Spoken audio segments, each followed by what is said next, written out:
Am I what? Oh, good. Now it's recording. Are you Okay, we're ready. We're in Captain Mary room and ready to go. Okay. Yeah, I'm at home. I'll observe it from here. Okay. So, yeah, last week I just we didn't get very far into this this blue topic here. So this is just a summary of where we are. Next week we'll begin with the radiative transfer part, and I'm still working on trying to find a nice way to explain that to an undergraduate physicist, because that's sort of where I'm coming from most of the time. Okay, so today we're going to talk a little bit about an extension to the coronal approximation, which means that we'll get there shortly. We showed this last week. Remember, we're really interested in the line spectra in terms of diagnosing plasmas in astrophysics and in laboratories. And so, you know, things like while we have to solve equations of state, including the continuous spectra, namely things like collisional ionization, photoionization, etc. I'm just going to focus here on looking at the transitions between two long-lived levels, two eigenstates, because that's what we most readily observe. The sun delivers these spectra of lines like this in different guises.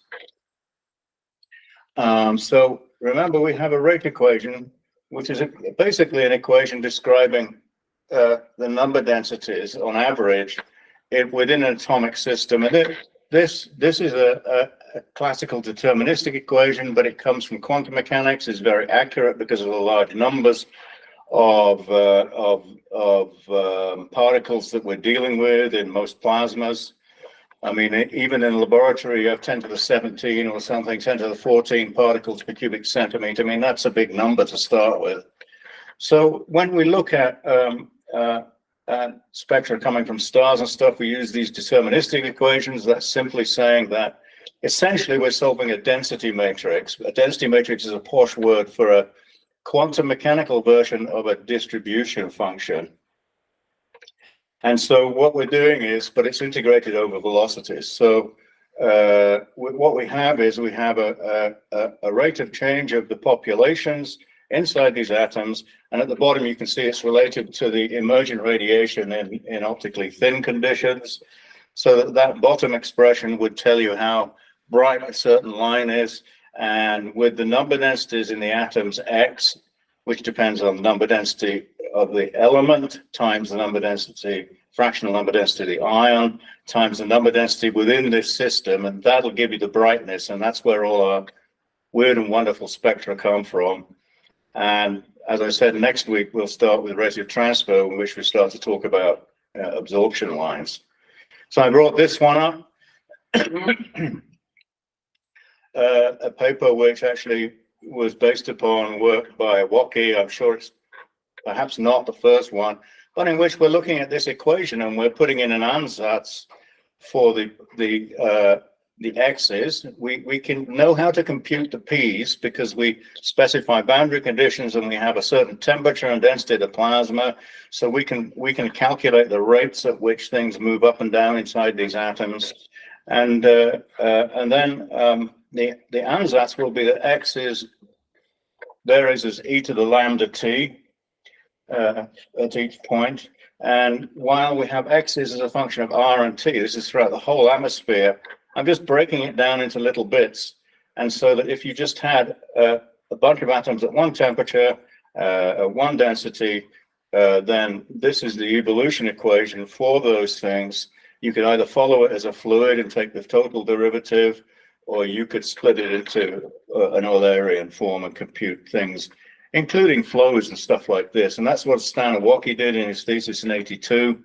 And he basically did the same thing, only he subtracted off this statistical equilibrium solution. He looked at ionization ratios of oxygen ions and iron ions in the solar wind. So and so that was where the advection term appeared on the left-hand side.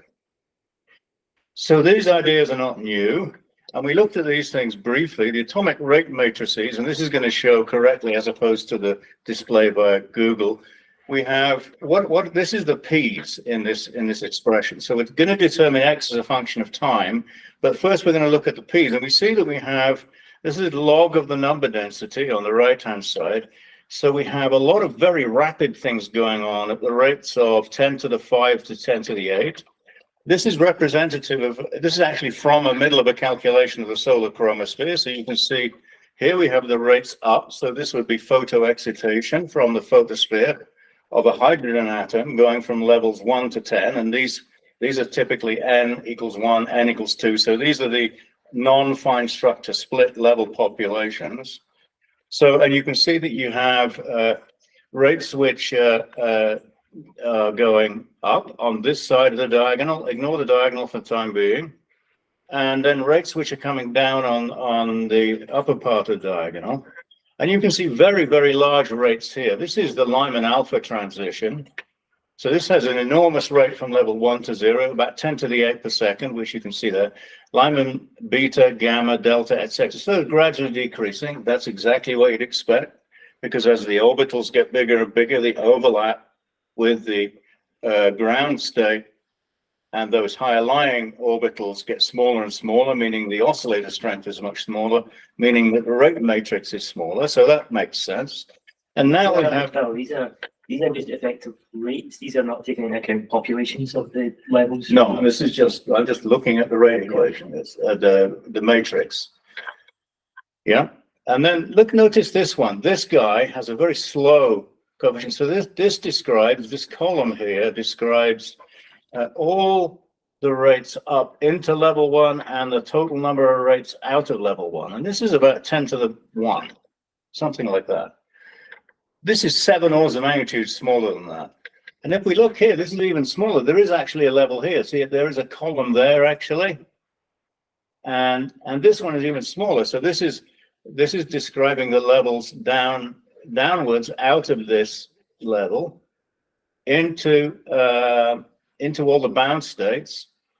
And it has a very small number again. So what is this? This is the n equals 1 level of hydrogen. That can't decay. That's the absolute lowest level you can ever find in a hydrogen atom. It's a 1s electron. This is a bare proton all by itself on the right-hand side. So again, that's just a bare proton. It's got its own wave function with its de Broglie wavelength and all that stuff, but there's no internal structure to it at all, apart from quarks, which we're not talking about strong nuclear force here, just electromagnetic forces. Okay, so this matrix has an interesting form, and just look at the diagonal one. The diagonal is the sum along all the columns, plotted as a positive term, but it's actually negative. So what that is, that's just simply this. That's just the sum over all the rates out of this level, sum from level I to all the ones out, put onto the diagonal, because we've got the xi here and we've got an xi here. That's the diagonal component. So that's the atomic rate equation. It's the thing that Mihalis and Auer solved in the 70s. Is the thing that Thomas and Athay talked. This is all to do with all, it goes back, you know, all the way to Menzel and even before Einstein, right? Einstein A and B coefficients enter into the RJIs there, the radiative rates. Okay. So I marked those as M. That's because if I look at this system, when I look at the diagonal, even though it's a very non-diagonal matrix, it was suggested and worked on in the early 60s, late 50s, that if we could separate the timescales here between these two levels, namely the ground state hydrogen and the proton number density, then we may be able to understand various aspects of a plasma, including all the collisions, including all the radiation up and down and what have you. But it may be possible to simplify things in a certain way, such that, say we were to assume that all these high levels between 1 and 9 decay very rapidly down to the ground state. That means everything is in the ground state. That's sort of what's going on here. we have some collisions up and radiation up in the rate matrix here. But if there's no population there because they've all decayed, then, you know, that's sort of different from the state here, which is this state can't decay. These are going to decay very quickly. Sorry, as a result of these rate coefficients. So on the diagonal, what it's saying is this is a very short lifetime, and the lifetime gets longer and longer and longer as we go higher and higher in n, because just the nature of the overlap of the wave functions. And so we end up with a very nice picture here that the diagonals, I mean, this is not a diagonal dominant matrix by any means, but it's got a strong diagonal component. That means the eigenfunctions are the way this thing's going to evolve is almost as if we could say there's going to be an eigenvalue of about 10 to the 1 to 10 to the 2 seconds here, and there's going to be one about 10 to the 1 seconds here, and there's going to be one around 10 to the 8 there. That's qualitatively the argument, okay? Now, if we go to a more general case, and we have different ion stages, which is, you know, if you look at Mihalis's book or something, you solve for an O star, you might actually build an atomic model like this. Or if you're interested in the transition region going up to the corona, you might use an atomic model like this. Now we see we've got a bunch of metastable levels, these little, I don't know what color that is, grayish, but we have some fast decays here. So this is saying we've got a fast decay from level 2 to level 0. That's the resonance lines of carbon-3 at 977 angstrom, the one that burnt out the SUMA detector early in its life because somebody scanned the whole sun in that thing. And it was so incredibly strong that it basically did that. Actually, that's this one here. That one are carbon-2 lines, which IRIS observes. Okay? And whenever we have something off the diagonal that's big, we always end up having to add those up along the vertical to get these guys here. So here we have what we consider to be metastable levels. These are long-lived levels like hydrogen, except now we've got one that's excited level of carbon-2. This is all singly ionized carbon, this block diagonal here. This block diagonal here is doubly, this is triply, and that's 4 times ionized here. So we have metastable ground levels of all the ions. It makes perfect sense, okay? But the point here is we've got a separation of timescales again, and we've got metastable levels that now belong not just at the ground state of hydrogen and then the protons, because all the hydrogen levels decay above that. But like helium, we've got metastable levels that they just can't get down. They don't radiatively come down very quickly. That comes from the constants of the universe, the physics in the universe. Okay. So the trick that I use to understand this, and there's another way of doing it, we'll get to it shortly, something that Paul is familiar with because he was trained in this stuff early on. So there's the ansatz. Let's say we start with an initial state of an atom and we fix it at time t equals 0, and then we're going to look for solutions of this form. Okay. And I end up with a matrix equation that looks like this, the second line down. And then we end up, if we solve for the eigenvalues, which we can, I mean, these are all different numbers. There's no identical rows or columns or anything, so no degeneracy of any kind. Then we end up with a solution, which is basically this, written in terms of the now the eigenvectors and the eigenvalues. We have an expansion which looks like this, all very familiar from, I hope, from quantum mechanics and other things. Okay, so what am I going to do here? What I'm going to do is, here is the actual rate matrix. So this is the rate from level 1 to level 0, from level 1 to, so again, this is downward rates, so this is upward rates. And the off diagonal, this is the full set of coefficients for a 4x4 level atom. And now I sum over all the columns to get the diagonal components. So these are the diagonal components here. Now, there's an ingenious thing from this chap called Gersh-Gorin earlier in the 20th century that was looking at the geometry of associated with these things, much like this thing plotted here. Remember, the eigenvalues we don't have Hermitian matrices at all. They're not transposed conjugates. So we know we most likely have complex eigenvalues. So we look at them in the complex plane. And Gershgorin's theorems, ingeniously, it's rather a simple argument. I can't reproduce it here, but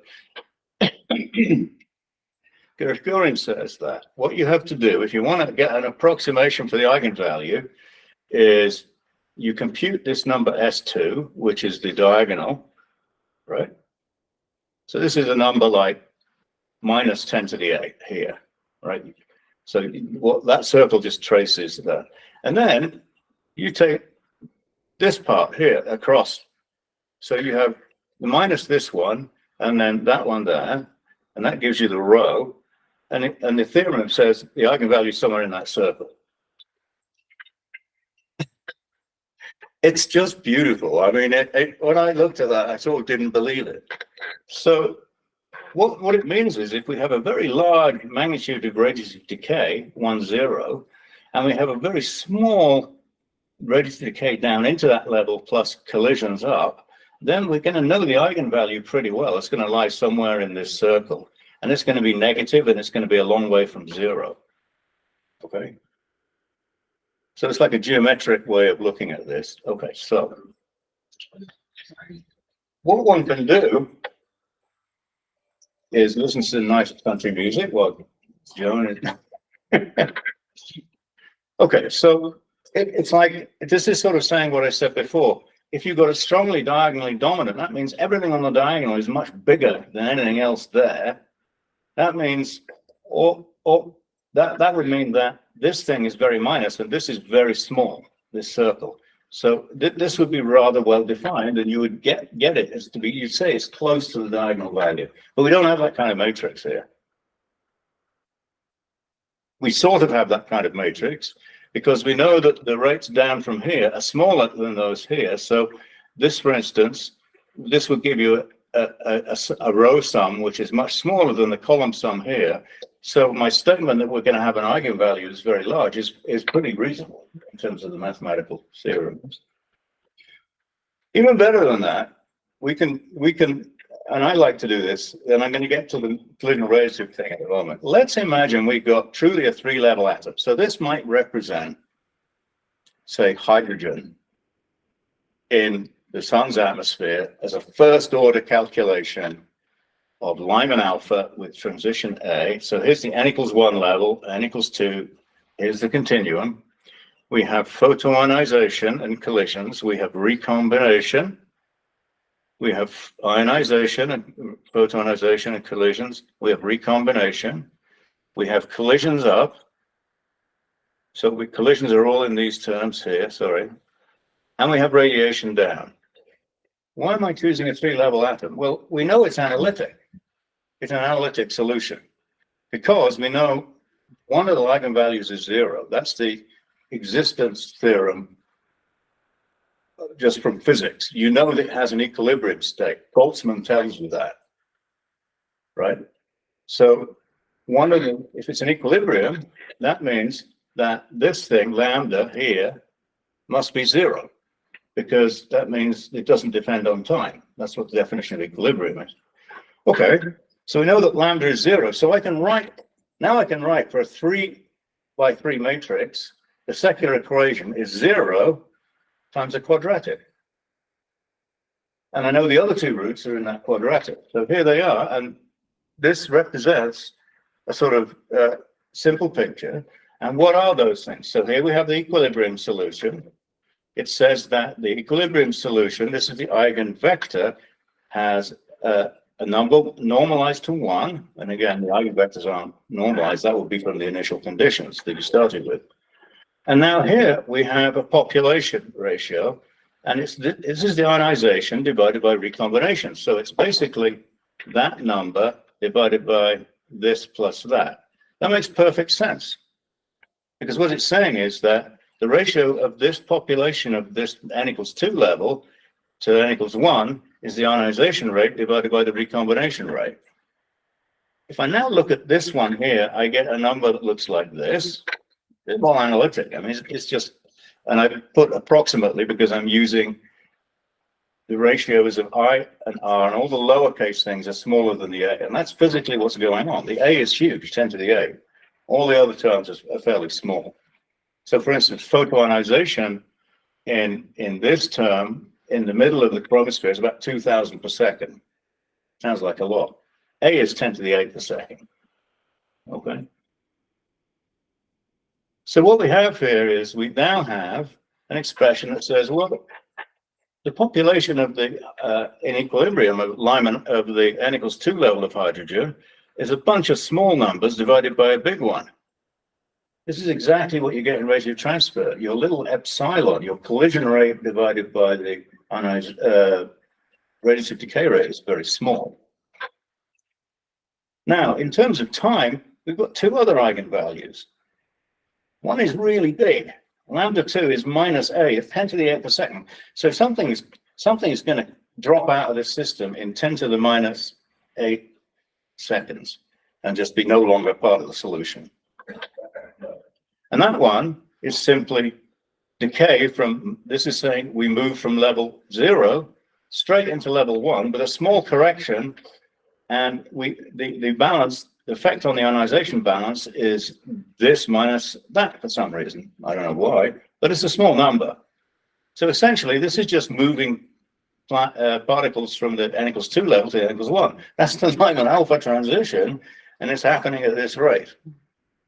It's not obvious that C and H would combine in those terms there, so you can't really use an intuition to say, I know how it's going to go. But what I can say is from Gersh-Gorin's theorems, it's going to be around 10 to the 8 plus C minus H.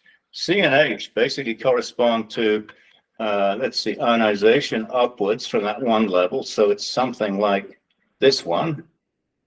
And then what's H? C and H. C is a collision rate up, which is a very small term in here. So again, we've estimated Gersh-Gorin's theorem would tell us that's pretty good, right? Now we go to this interesting one, and it says that the other rate at which things are going to occur, this is from level 1, the eigenfunction, this is the mode in which this is going to happen. It's going to go at a rate of I plus R plus Q, that's small numbers, and it's going to go from level 1 to, sorry, from that one to this one, okay? So it's a recombination rate, but notice it contains ionization, recombination, and Q. This is to first order in small epsilon. Epsilon is any small h, q, etc. divided by F. So this is sort of what you'd expect. And I think this is actually a model that one can keep in mind for almost any atomic model, because once you've got one model with a dominant A, I can put an n equals 2 here if I want. Now, I don't get an analytic solution, right? Because I've got to solve a cubic. I don't get a closed form solution. I can get a numerical solution analytically, obviously, but an X 3, 4, 5, 6, 7, 8, 9, 10, 11, etc. But they're all going to look something like this, and they're all going to have a pattern like this. So it's kind of nice. And so while I was sick, I said I published this paper during that period. I mean, 2004, I was in really bad shape. August 2004, I think I'd received the news that I was compatible with my sister, but this gave me something to think about. And I like doodling with simple mathematics. Okay, so what do we have? If we start from an initial state where everything is not ionized, and then we suddenly crank up the temperature. So we start from a state x1 of 0, which is an equilibrium. It's got an equilibrium state approximately equal to 1, 0, 0. There's nothing excited in hydrogen. The temperature is very small. Now I set the temperature to 10 to the 4, solar flare, right?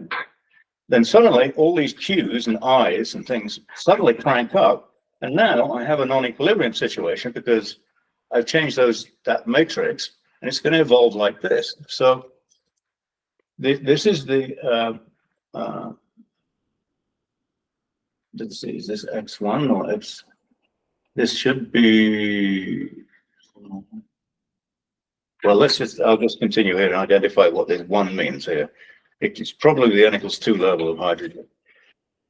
So we start from no hydrogen at all. Suddenly we put the temperature to a finite amount, and we end up with our approximate solution and I've now replaced, I think, a sum of various Q's and R's and stuff by epsilon. And I get this expression here. So what is it that I'm looking at here? We have a thing that doesn't depend on time. So this must be the stationary equilibrium solution, because this one is going to decay with time. Excuse me, I don't think that I should be there. I think, oh no, that's not I. That's not the square root of -1, that's I. The So on a time scale of about 1 over I, this thing drops out of the equation, but it can give you an order 1 emission peak. So suddenly you're going to get a spike like that, and then it's going to decay. Okay. We start the opposite way. So, oh, well, let's imagine holding we have a proton, and now we suddenly rip the crap out of the plasma by evacuating it with a big old piston. Then the temperature drops enormously. Then I end up with a population that looks like this. So in both cases, they're in equilibrium state, this one here, plus a burst of emission, which, and this is the N equals 1 level, which looks like this. It has this characteristic time scale, Q plus R, and then it has a characteristic scale of I, 1 over that. And so we get a burst of radiation and then it's it. So this is just like the beam foil example, where you shoot an ion into the thing you cook your turkey in, and it rips a bunch of electrons off, and now this thing is equivalent to that. So we get a burst of things like this. So there's nothing new here. This is e to the minus. It's just reflecting the fact that everything in atomic physics has exponentials in it, because it's stochastic processes. A level will sit there. It doesn't know exactly when it's decay. The probability it will have it decayed goes as 1 minus e to the minus t. So the e's show up everywhere here. Also, if you have radiation, of course, you have e to the I. So you get, so it's all about exponentials in the complex plane. Let's have a look at this briefly then as to what this solution will give you. And you can I solved this both by integrating up the number densities plus this eigenfunction. I don't remember which technique I used here, but here we have something for iron 9, and this example will show up in a minute in the solar flare. Okay, that's why this might be interesting. And in particular, these things here will show up in an analysis done in 1990s. Okay, and they analyzed the ratio. So this is in angstrom, and so they looked at certain data from Skylab. Anyway, so, and you can see this ratio. We started at some absurdly small. I just started with t equals 0. So, I mean, I just then plotted. So nothing changes until we get here. What is that? That's 10 to the minus 11. There are transition rates in iron 11 that decay at 10 to the minus 11. It's a small change, okay? But this guy here is decaying at that kind of rate. This looks familiar, right? 171. That's actually the one that SDO and Trace and EIT used. I'm sorry, where's the y-axis again? The y-axis is the amount NJ/AJI. So if I multiply that by the HC of a lambda for the transition, I get the amount of radiated power coming out of it. Okay.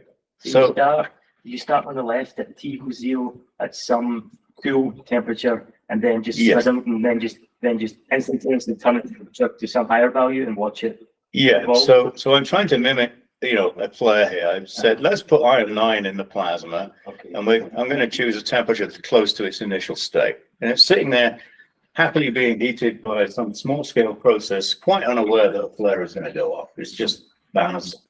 Okay. And then I crank it up to 10 to the 6 Kelvin. This is about as far as people have got in interpreting data. There are other ways to do this. You can use RADIM. You can put a physical model in for the flare and solve all these rate equations or look at it like that. But I think it's important to understand this sort of stuff first. Yeah, so when you have hot final state there, just around about a second, Yeah.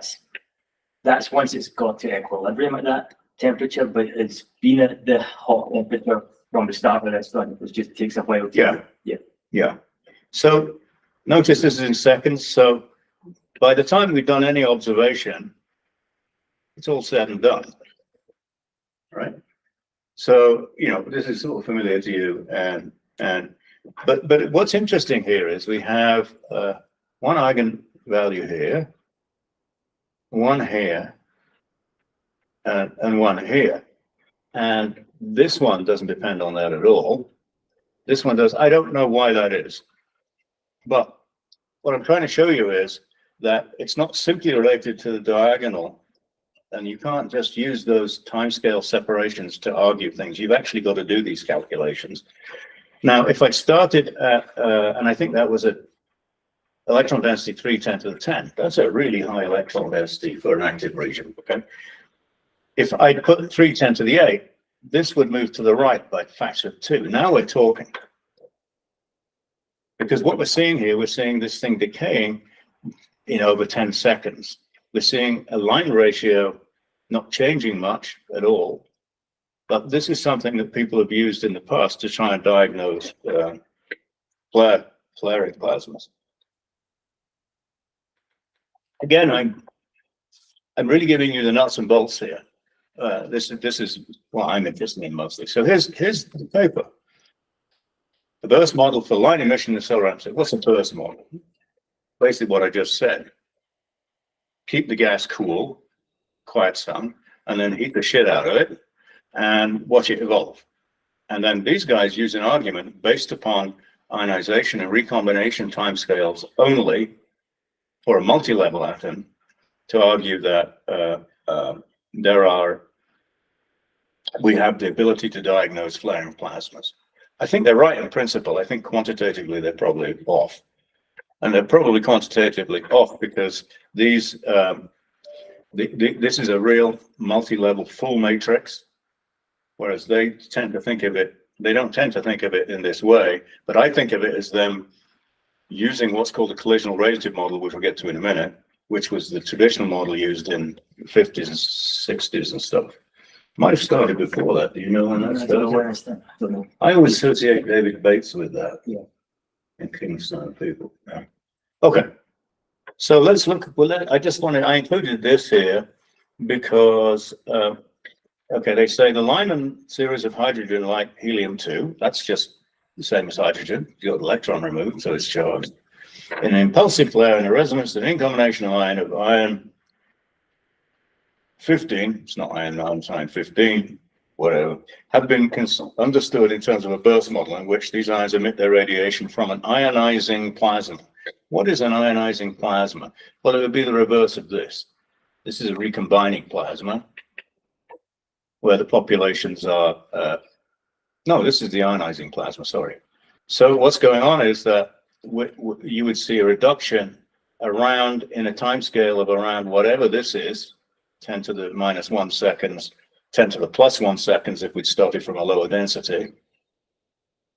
And you'd say that they would say they're observing this. Actually, that's not quite what they do. What they do is we say they examine this state and they examine this state. They don't know about this ever. And yet they're talking about ionizing plasma. I'll tell you why in a minute. So let's go to this thing called the collision-radiative model, which is absolutely related to this. It's the next step up from the coronal approximation. It was used a lot for laboratory plasmas. And what is this coronal approximation? Low density, high temperature. That means basically that we're well away from the SAR approximation. Furthermore, we don't have to worry about large numbers of populations at very high end levels that affect something called dielectronic recombination. So This is just a very much simpler model. It was used in the 1960s and through the 70s, you know, and it's still used today. Chianti, for instance, based almost exclusively on this. So there are the basic ideas behind it, and you end up with things like emission measures and what have you there. So this next step is going a bit further. It's outdated now because people tend to use, like, actually, I just found out that the chap in Strathclyde has just passed away. Oh, really? Not Hugh, the younger guy. Nigel? Nigel. Really? Yeah.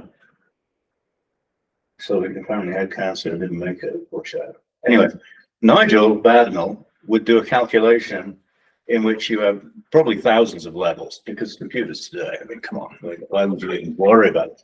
This is a way in which they would calculate once and for all, including all the collisions, maybe some input radiation, no rate of transfer, so zero radiation is listed here.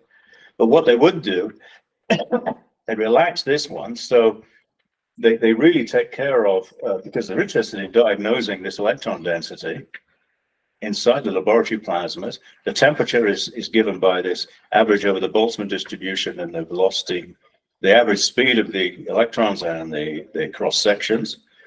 And so they relax this one because then this thing starts to come in. You can see it in the radiation of AJI compared with say, KI. So that what happens is they relax this approximation. So instead of Lyman alpha just decaying like crazy, Lyman alpha would sit there for a long time. In fact, the 2s level in hydrogen does sit there for a long time. It takes about, I think is it about a second or something before it decays by a 2-photon decay. Anyway, there's you get more metastable levels. Metastable levels are great because they behave differently from the allowed transitions, and the difference is very often if you observe lines from them in this electron density here. Okay. So let's use an intuitive approximation. Let's say that the system evolves so fast between all non-metastable levels that we can basically say that if we look at that subset of that matrix, we can say that, well, maybe if we keep track of just the metastable levels in time, we can now use a quasi-static approximation, say that at a given time t, and then t plus 10 to the minus 7 seconds, all the 10 to the minus 8 second transitions already happened, so they've disappeared. Okay. So what about the metastables? These are also large, these are in hydrogen and in protons, like I said. That was the matrix I said. So these are places where you have large reservoirs of population. It's a huge number of hydrogen, nuclear hydrogen atoms in the chromosphere. There's a vast number of protons, 0.8 times the number of electrons in the corona. Transition region, I don't know what it is physically. I know what a transition between the corona and the chromosphere looks like theoretically. Not sure I believe in those. But anyway, so what do we do? What do they do? Well, it amounts to the following. We write down that the populations in all hydrogen atoms from n equals 0 to n equals 10, say, is a combination of an ionizing component, S, and a recombining component, alpha. And that's only for all the n's which are not either the n equals 0 or the n equals z transition. And I'm going to calculate the n 0 and the nz once and for all.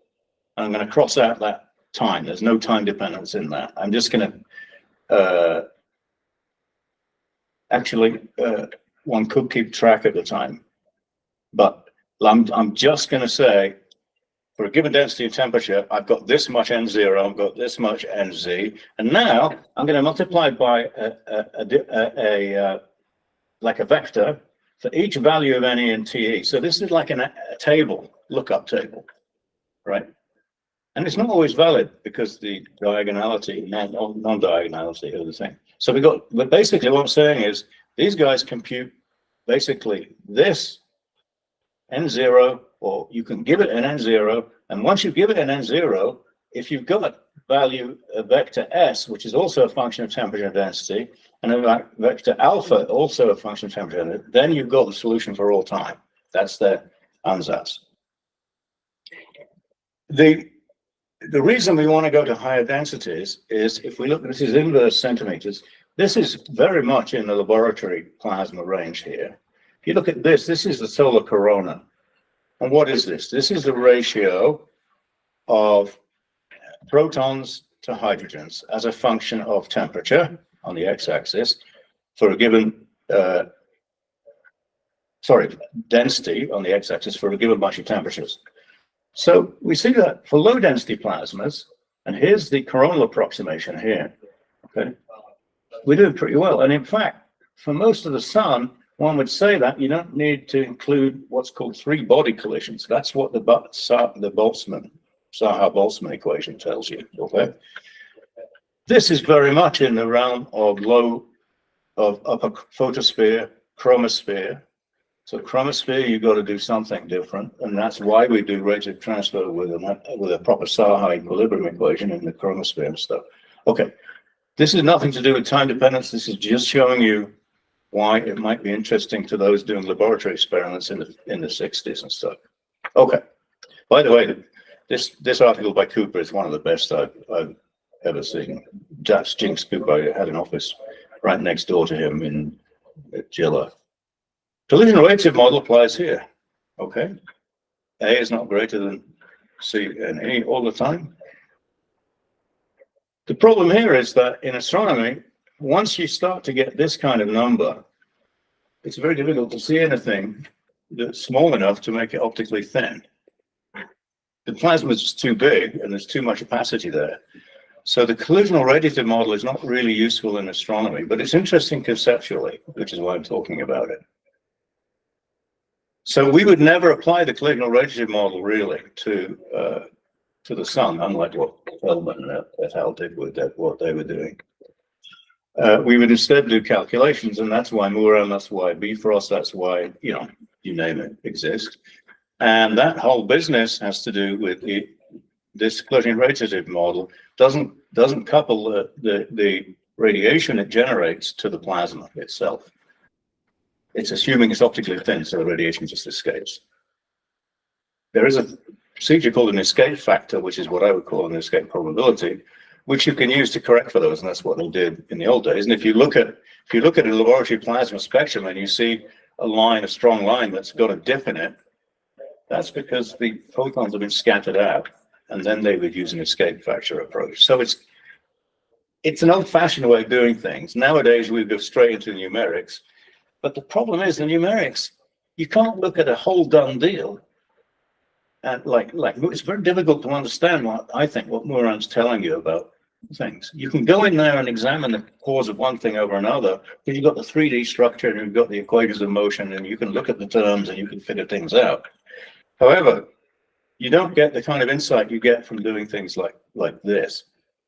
So I said what their whole idea is to write each population of the levels, and from populations we get the radiation field, so we can compute Lyman alpha with this, compute whatever we want. And we have two components. We have the alpha component. So what are we looking at here? Let's look at this. Say we have helium double plus, and we have something at 1,000,000 degrees. So there's a hell of a lot of helium double plus and almost no single plus, because it's just too ionized in the corona. Then if we have a plasma that exclusively looks like that, what would we see? We would, if we could, measure a lot of NZ, but I don't know how to do that. There's no radiation associated with an alpha particle in electromagnetic waves, so we don't know what that is. But it would have this characteristic pattern. There'd be more stuff at high end, and then an intermediate number, and a small number down here. And this would be given by the product of this number density once and for all. So I give it the temperature, I just put a number in. I go put 10 to the 8 particles per cubic centimeter. And then I can look up table where I've computed these things here, this pattern that comes from a given temperature and density for the non-metastables. And I can now write down immediately what these populations are. I know what the radiation would be. Alternatively, if we were to sit here in the chromosphere at 10 to the 8,000 Kelvin or something, and now I say, well, let's crank up the temperature a little bit to say 10,000, and e to the minus delta e over kt is going to change by a lot. So that these coefficients are going to drive it up. Characteristic of that one and the populations in these states here would not look like this. They would look like this, the opposite, because most of the plasma would start there, and then the calculations of this collision-radiative model would say, well, this is what the number densities are here. So if I took the radiation from this level, say here, I would get a large amount of radiation there. And if I took this one here, I would get a small amount. The opposite is true here. So the relative radiation is, say, Lyman alpha there to there, and Lyman gamma there to there. Lyman gamma would be stronger than Lyman alpha here. Well, we almost never see that in the sample. It always looks like this. Prominences, you name it. Okay, so that's told us something, because it said that, you know, we've got some diagnostic of something going on. It may be time dependent, it may not be time dependent. What's going on? And that's what the whole business of modeling is all about. The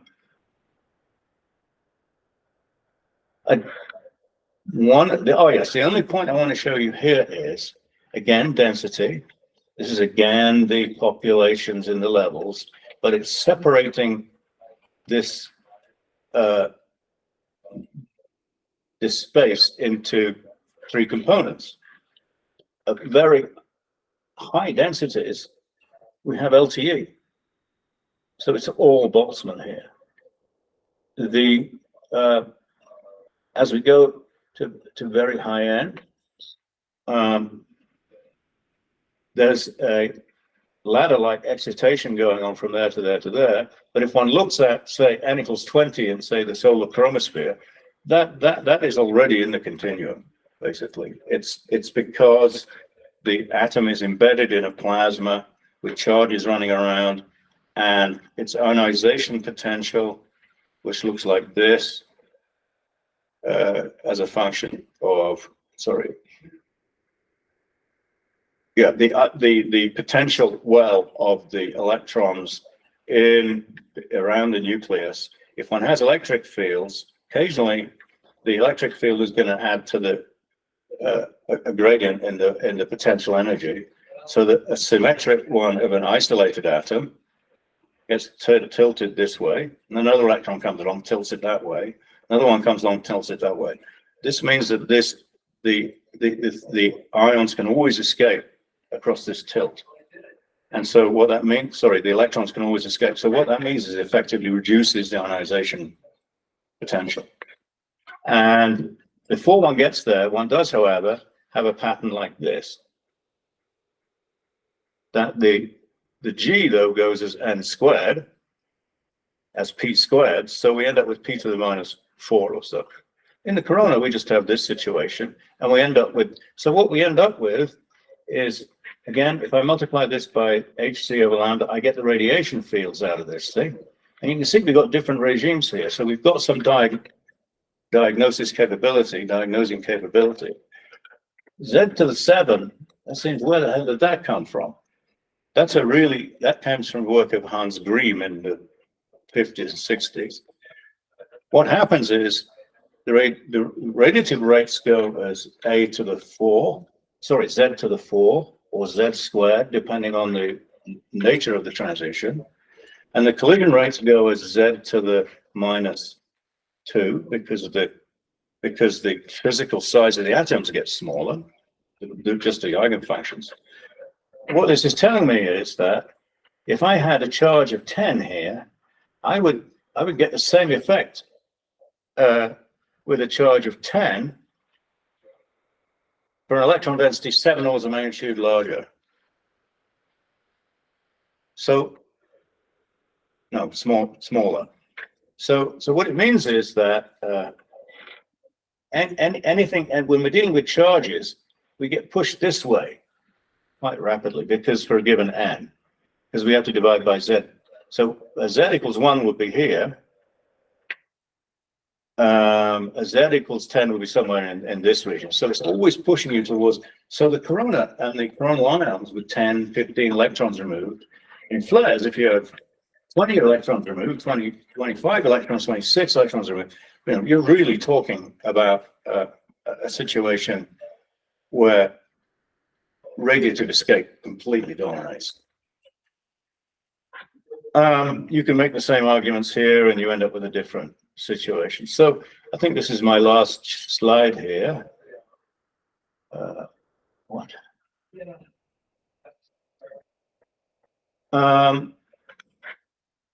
So what have we learned here? Well, the rate equations are really very simple in principle. Next week, what I'm going to do is going to relax the approximation that you specify the radiation field. That's really important in astronomy because in large plasmas, the photons don't always escape, so they scatter around. And when they scatter around in space and in frequency, they change the states. That's not dealt with in anything I've told you about here at all. This is all optically thin plasma. So what I think is interesting is that the collisional-radiative model, I've included it here not because I think anybody's really going to use it, but because it has a sort of causes a way of thinking which led Feldman and these guys to think of bursts and looking at how things work. But I think also when I looked at it in 2005, I found that it really wasn't quite that simple. And I really worried about the fact of identifying an eigenvalue with a given lifetime of a given level. And that's basically diagonalizing that matrix. But until you've diagonalized it, and that includes all transitions, you can't do that. So there is no such thing as an ionization time or a recombination time in the same way that those people wanted to use it. It may be quite accurate, and it could qualitatively be very useful, which is why I've included it here. And I like it because what they're doing, I mean, what Uri Feldman was a master at, I passed away a couple of years ago, I think, was finding novel ways of looking at the radiation coming out of plasmas, identifying ratios that didn't look right, or during a flare, something evolved in a strange kind of way. He was very open-minded and tried to find these things. What he did that I wasn't prepared to do was to set these kind of models, and things like density relied very heavily on things like the ratio of lines to give you a density diagnostic, temperature diagnostic, all this stuff. I think that stuff is perfectly fine if you spell out all the assumptions you're making, like it's a homogeneous plasma. But when the plasma is inhomogeneous in any way, those things start to skew the results. One thing I did want to point out to you is the way it can be skewed is that if the plasma is inhomogeneous, and as John Brown, who used to come visit here quite often, and Lindsay Fletcher's supervisor and all that, a magician, literally a magician,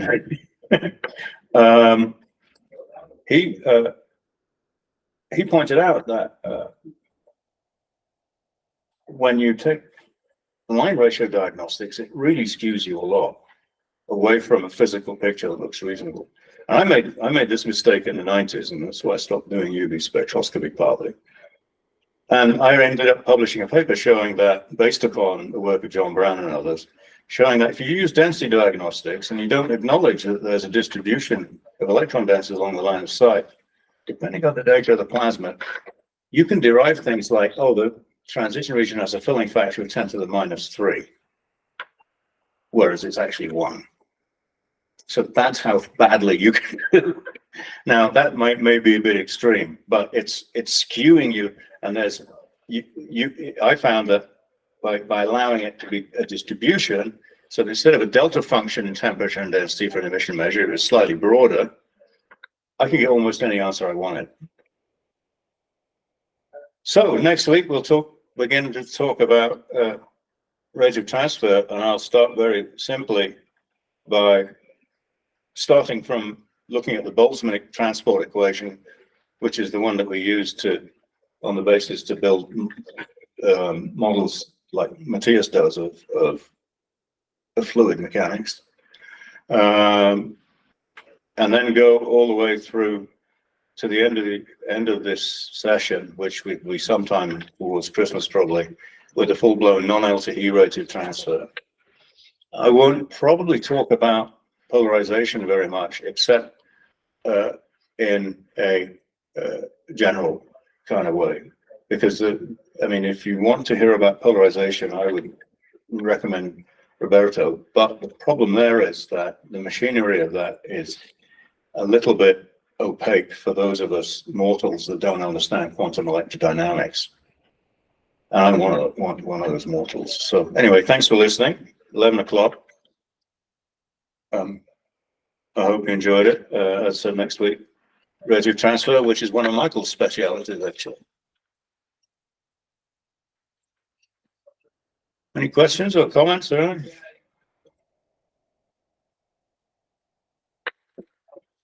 Do I represent the collisional-radiative property reasonably or not? Yeah, I think so. Yeah. I think it can be. I think it can be useful, and I think, like what you said, is true. That it's when you start getting up to high densities where the coronal alternation breaks down, you quickly run into optically thin assumption being wrong as well. Yeah. Right. So that's why I think it's not used much in the sun, because if you're in the corona, usually the coronal approximation is fine. Yeah. If you're in the chromosphere, you need to go full radiative transfer, and that middle ground is not very common on the sun. So Yeah. I mean, does this help you in any way, Matthias? I mean, these kind of general considerations, I mean, maybe put things in place a bit or not? I mean, in my daily life, I don't deal with all these details. I mostly do the fluid part and these computing the radiation to other people, but I mean, it gives me a better idea of actually how complex that part is. I don't see it as complex. I see it as just a bunch of matrices and probabilities, and you know, I like the idea that we use deterministic equations for a completely stochastic system. That's always entertains me. Joan, did you find that useful or not? You were nodding and looking a bit puzzled. I think this is probably a bit challenging from the... Well, I haven't, last time I took quantum mechanics was in 1983. Yeah. Bringing it all, Is it? some of it back, but it's been a long time. But I was gonna say, one of the things you said that does directly pertain to things like UConn is, you know, people just do produce density from the ratios of the 113 lines. And it's you know, it's sort of done blindly, but we have to be careful, as you're pointing out. And I'm not sure I have a grasp then on really how to try to provide people with uncertainties. I mean, we can certainly talk about what's the uncertainty in deriving, you know, from each individual line, what we have, but then making sure on a daily basis, people just produce these, being careful. There's flares in the area, which regions are more suspect. Yeah. Certainly around active regions, it's going to be a little more questionable in terms of variability of temperature. But So I think, yeah, I think the providing my answer to that would be just to make very clear what the assumptions are. Just don't ever deliver a product without oh no, the meta assumptions within, because that's sometimes, especially for young students that come in, they're going to read, oh, the electron density is 10 to the 8.1 plus or minus 0.1. They're going to take that as gospel. I know. And you know, it's really just some sort of skewed average in any sense. The other thing I find really interesting is in the literature on solar physics and the corona, everybody talks about a bunch of 1D atmospheres. Right. So you have individual morphologically curiously shaped things like comes out of Muran with Annie's paper in your paper. So you have I'll call them tubes, but I don't like that word because it suggests a drinking straw. But so these things, whatever they are, they're all, the dynamics is all going on mostly along them. And when you have reconnection that's driven by something, all that's happening there is that you're ripping aside the container and letting the plasma loose to a more public arena, like the solar wind or some other place, right? So think about it now. I remember publishing stuff on why one shouldn't assume why homogeneous plasmas are not a good idea to assume if you're going to do density diagnostics or something, and you want people to believe those numbers. Just imagine integrating through an active region or even the quiet sun. Each one of these is individual and has its own history of heating and cooling and all this stuff. The last thing you'd expect it would be for homogeneous. And then if you look at the literature on why they can't fit large scale cool loops, what they do is they invoke things like multi-threads and heating at the base and all this other stuff. So there's all these ad hoc things, and you can say, you know, oh look, we got an active region. It's got 10 to the 3 individual threads in it, or something, because that's the only way. Well, that's the way we explain it in our model. But then they don't acknowledge that in fact, you know, if that's the case, first of all, what are the cross-field processes going to do when you have so many of those things? So, you know, it's sort of, you fill it with gradients of stuff. Gradients are a great place to do things. So you have a temperature here and a temperature there. The cross-field interactions can be pretty interesting. They're usually considered to be very small because of constants of nature, but you know, there's that. But also, I mean, how can you treat a single loop with 10 to the 4 things in it, and then say the loop density is 10 to the 8? I mean, there's so many intrinsically contradictory things in these ad hoc pictures that people make. The only things I would trust at all would be to look at simulations. I don't think it makes sense to look at data like that. It's just painful. I think you can use it for many, many things. For instance, if you're interested in knowing about the source of the radiation, how they vary and stuff, sure, you can count those things up and look at them. But basically, what's hidden inside all this stuff here, and the assumptions we have to make, you know, it's made me one of the least popular people in solar physics, because I know all this stuff, and I don't think many people have thought about much of this stuff very much. So, Phil, Yeah. I'm just curious. You have extensively thought about the atmospheres of other stars.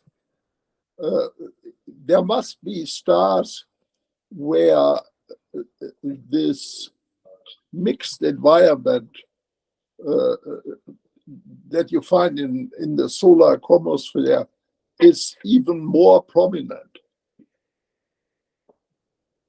And where we have to treat it as a point source, and where all these one-dimensional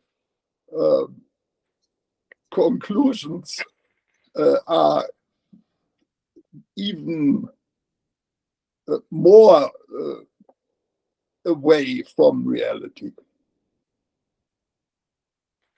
Yeah, this is all a very tricky area, and I've tripped myself up in the public arena quite a bit here.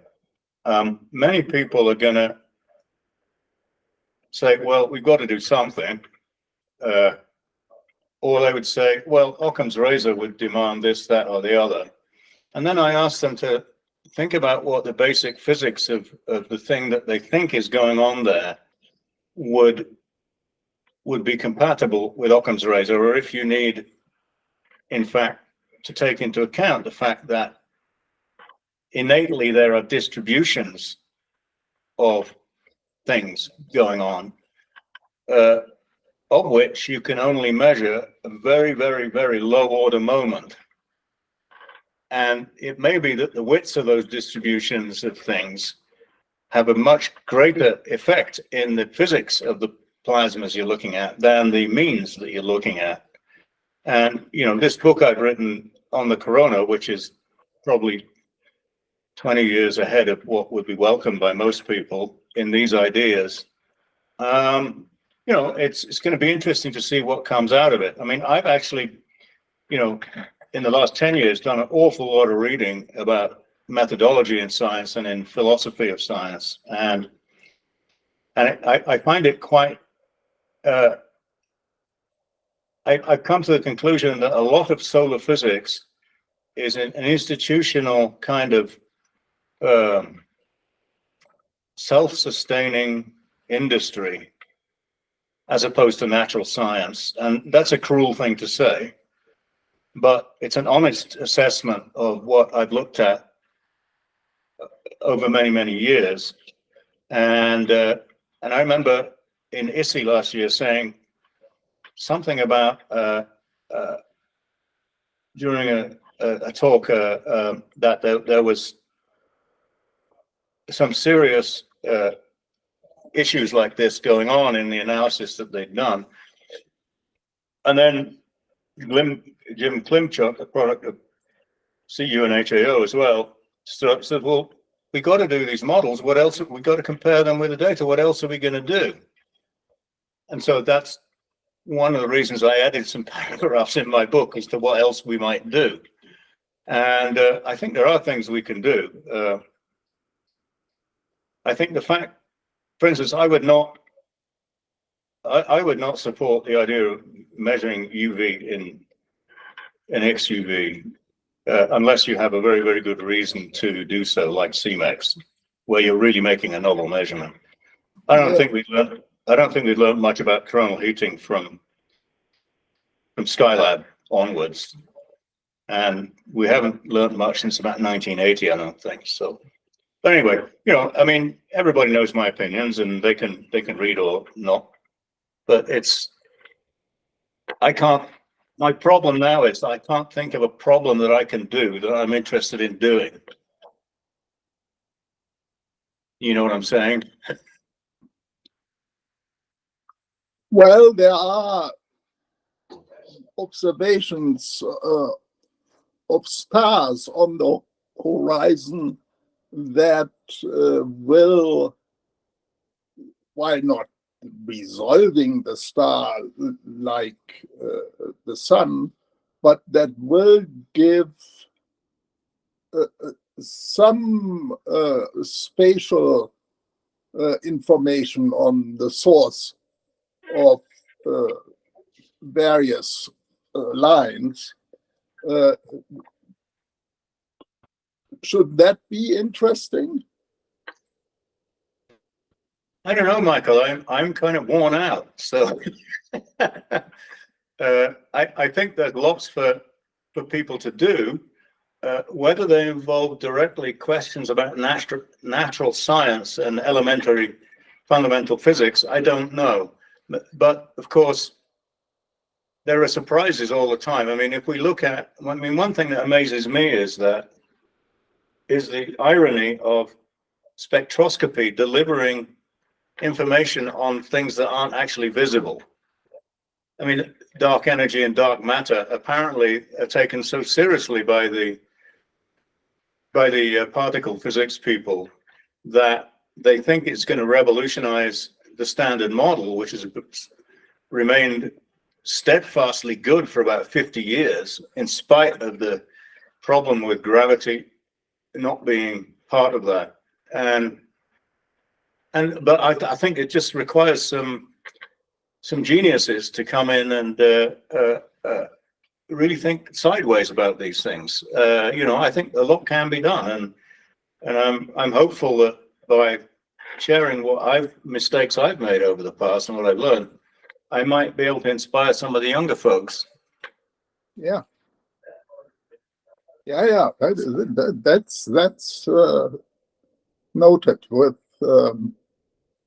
approval. And are you doing okay, Michael? I've been meaning to come and knock on your door at some point. Yeah,